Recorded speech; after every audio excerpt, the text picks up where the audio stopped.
વિરામ બાદ આપ સર્વ દર્શક મિત્રોનું જામનગર 89 ન્યૂઝમાં ફરી સ્વાગત છે। હવે જોઈએ આગળના સમાચારો। જામનગર જિલ્લા ફરિયાદ અને સંકલન સમિતિની મળેલી બેઠકમાં જિલ્લા કલેક્ટર શ્રી નલિન ઉપાધ્યાયે જિલ્લાના કુપોષિત બાળકોને ગ્રામજનોની લોકભાગીદારીથી દત્તક લઈ તેમને તંદુરસ્ત બનાવવા જિલ્લાના વહીવટી તંત્રના અધિકારીઓને અનુરોધ કર્યો હતો। જામનગર જિલ્લાના કુપોષિત બાળકોને દત્તક લઈ માનવતાના ધોરણે અને ફરજના ભાગરૂપે આંગણવાડીઓએ મુલાકાત લઈ કુપોષિત બાળકોને કુપોષણ બહાર લાવી તંદુરસ્ત બનાવવાનું જણાવી કલેક્ટરશ્રીએ વધુમાં જણાવ્યું હતું કે તેમની ફરજના ભાગરૂપે જિલ્લાના ગામોમાં મુલાકાતે જવાનું થાય ત્યારે અધિકારીઓ બાળકો અને વાલીઓનો સંપર્ક કરી તેમને પોષણક્ષમ આહાર મળે છે તે માટે આરોગ્યની તપાસણી થાય અને તેઓ તંદુરસ્ત બને તે બાબતે પ્રયાસો હાથ ધરવા જોઈએ। માનવતાના આ કાર્યક્રમમાં ગ્રામજનોનો સહયોગ પણ લઈ શકાય। કુપોષણ અને સરકારના મિશન બલમ સુખમ કાર્યક્રમમાં જાગૃતિ આવે તેવા પ્રયાસો કરવા ઉપર પણ કલેક્ટરશ્રીએ ભાર મૂક્યો હતો। આગામી તારીખ 26મી જાન્યુઆરી 2014 પ્રજાસત્તાક પર્વની જિલ્લા કક્ષાની ઉજવણી જિલ્લાના જોડિયા તાલુકા મથકે થનાર છે। ધ્વજવંદન રાજ્યના ગૃહ રાજ્ય મંત્રી શ્રી રજનીકાંત પટેલના હસ્તે થનાર છે। આ પર્વ શાનદાર રીતે ઉજવાય તે માટે જિલ્લા વહીવટી તંત્ર સજ્જ બન્યું હોવાનું પણ જિલ્લા કલેક્ટરશ્રીએ વધુમાં જણાવ્યું હતું।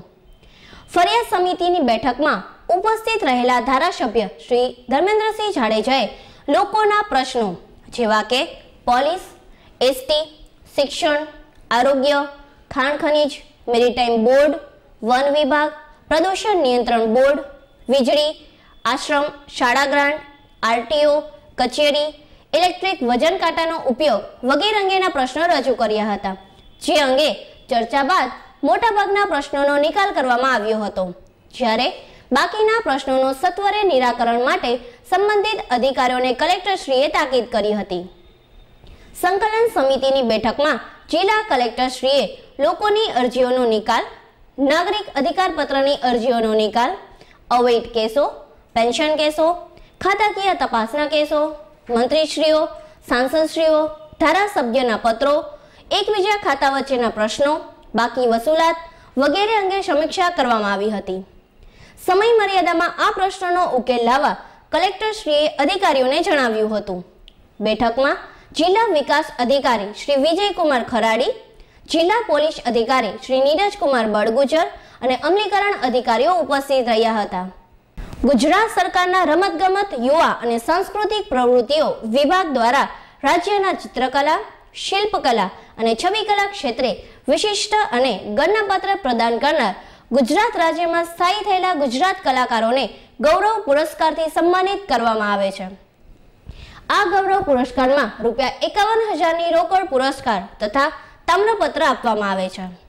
આ પુરસ્કાર માટે પાત્રતા ધરાવતા કલાકારોની પસંદગી કરી શકાય તે હેતુથી સન્માનપાત્ર, નામાંકિત અને સર્વમાન્ય કલાકારોની ભલામણ મેળવવા ઉક્ત કચેરી ઈચ્છે છે કે આવા કલાકારોની ભલામણ અગાઉ લલિત કલા અકાદમીના ગૌરવ પુરસ્કૃત કલાકારો, લલિત કલા અકાદમીના ભૂતપૂર્વ સભ્યશ્રીઓ, અધ્યક્ષશ્રીઓ, માનનીય સાંસદ સભ્યશ્રીઓ, માનનીય ધારાસભ્યશ્રીઓ અને યુનિવર્સિટીના કુલપતિશ્રીઓ કરી શકશે તથા કલાકારો જાતે પણ અરજી કરી શકશે।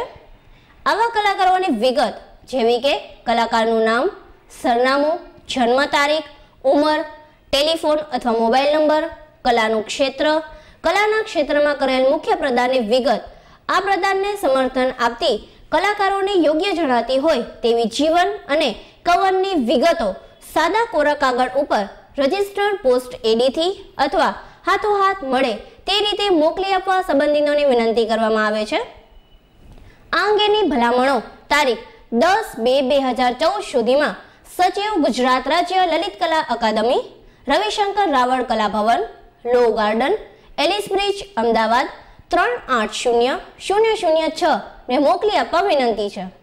ગૌરવ પુરસ્કાર માટે કલાકારની પસંદગી અંગે સક્ષમ સમિતિનો નિર્ણય આખરી ગણાશે। મળેલ ભલામણો પરત કરવામાં આવશે નહીં। કલેક્ટર શ્રી જામનગર દ્વારા ફાળવાયેલ મહેસૂલ ભવનના બીજા માળે દૂધની ડેરી પાસે પોલીસ હેડક્વાર્ટરની બાજુમાં સર્વ સેક્શન રોડ જામનગરના રૂમ નંબર 211, 212 માં સિટી સર્વે સુપ્રિન્ટેન્ડન્ટ નંબર 1 જામનગરની કચેરી દરબારગઢ જામનગરથી ટૂંક સમયમાં સ્થળાંતર થઈ રહી છે. સબબ સિટી સર્વે સુપ્રિન્ટેન્ડન્ટે નંબર 1 જામનગરની કચેરીમાંના જૂના રાજાશાહી સમયના ગઢની અંદરનો જે જામનગર મહાનગરપાલિકામાં સમાવિષ્ટ અત્રેની કચેરીના મુખ્ય ભાગ A, B, C, D તથા E નો તમામ વિસ્તાર સિટી સર્વે રેકોર્ડના નિભાવણીની કામગીરી માટે જે તે વિસ્તારની જાહેર જનતાએ કચેરી કામગીરી માટે ઉપરોક્ત મહેસૂલ ભવન ખાતે સંપર્ક કરવા city survey superintendent number 1 Jamnagar દ્વારા અખબારી યાદીમાં જણાવાયું છે. જામનગર શહેરમાં પોતાના હોટેલ રેસ્ટોરન્ટમાં સીસીટીવી કેમેરા લગાવવાનું ફરજિયાત હોવા છતાં જામનગરની 2 હોટેલના સંચાલકોએ પોતાની હોટેલમાં કેમેરાઓ નહીં લગાવી જિલ્લા કલેક્ટરના હુકમનો અનાદર કર્યાનું જાહેર થયું છે. લાલપુરના વેરાવળ અને સેવક ભાટિયા ગામેથી નવા વર્ષના પ્રારંભે પોલીસે રેડ દરમિયાન રૂપિયા 67 લાખની કિંમતનો ઇંગ્લિશ દારૂનો જથ્થો અને બિયર કબજે કરી 4 શખ્સની રિમાન્ડ દરમિયાન વધુ એક બુટલેગરની ધરપકડ કરી છે. જેની રિમાન્ડ પૂરી થતા અગાઉના આરોપીઓ બાદ તેને પણ જેલ હવાલે કરાયો છે. લાલપુર પાસે સ્થાનિક પોલીસે રેડ દરમિયાન રૂપિયા 67 લાખના ઇંગ્લિશ દારૂ તથા બિયરના જથ્થા સાથે જાવેદ ઉર્ફે ભીખો, રણમણ ગોજિયા સહિત 4ની ધરપકડ કરી હતી અને રિમાન્ડ દરમિયાન મોટી ગોપના સમાજ જેઠા નંદાણીયાની સંડોવણી ખોલતા 4 દિવસ પહેલા લાલપુર હાઈવે પર કારમાં જતા આ શખ્સની ધરપકડ કરી GJ10 HQ 9712 નંબરની કાર કબજે કરી અદાલતમાં રજૂ કરતા તેને 4 દિવસના રિમાન્ડ ઉપર સોંપાયેલ. જે રિમાન્ડ પૂરી થતા કોર્ટ દ્વારા આરોપીને જેલ હવાલે કરવાનો હુકમ કરવામાં આવ્યો છે. હજુ પણ આ પ્રકરણમાં 2 થી વધુ શખ્સો નાસ્તા ફરે છે, જેની શોધખોળ પોલીસ દ્વારા ચાલુ છે. સમાચારો પૂર્ણ કરતા પહેલા જોઈ લઈએ આજના મુખ્ય સમાચારો ફરી એકવાર.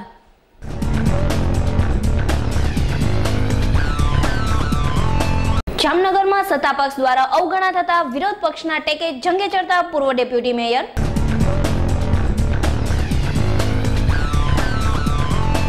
નાગેશ્વરમાં કોળી યુવાનની જૂની અદાવતમાં કરપીણ હત્યા, 5 શખ્સોમાંના 3ની પોલીસ દ્વારા ધરપકડ.